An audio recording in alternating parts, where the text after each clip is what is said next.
আসসালামু আলাইকুম। কিছুক্ষণ আগে একটা লোকের সাথে আমার পরিচয় হয়েছে। তো তিনি বলছেন তিনি স্কুল শিক্ষক।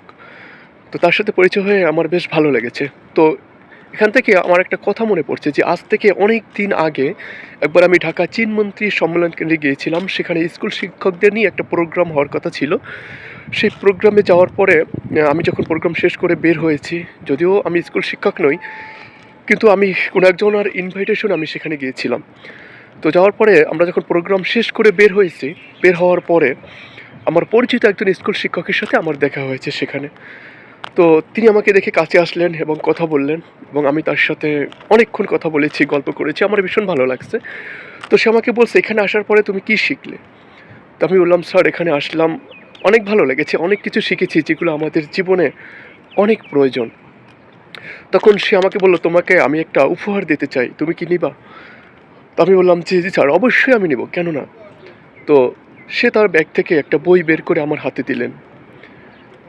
তো দেওয়ার পরে আমি সেই বইটা হাতে নিলাম এবং একটা করে পৃষ্ঠা উল্টাতে লাগলাম। স্যার আমার দিকে তাকিয়ে ছিলেন।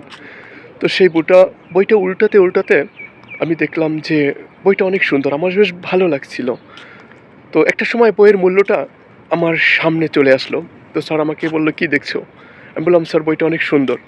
সে বলল, "দেখো, এই বইটার দামটা হয়তো অনেক কম। কিন্তু এই বইটার মূল্য অনেক বেশি যে তুমি সেটা বহন করতে পারবে না।"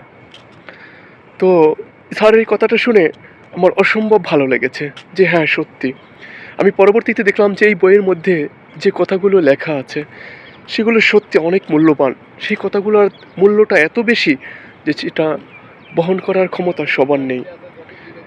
সেই বইটা পড়ার পর আমার জীবনে অনেক পরিবর্তন এসেছে এবং আমার কাছে পারিবারিক মূল্যবোধের অনেক বিষয়বস্তু আমার যেটা ভালো লেগেছে এবং আমি সেটা গ্রহণ করেছি।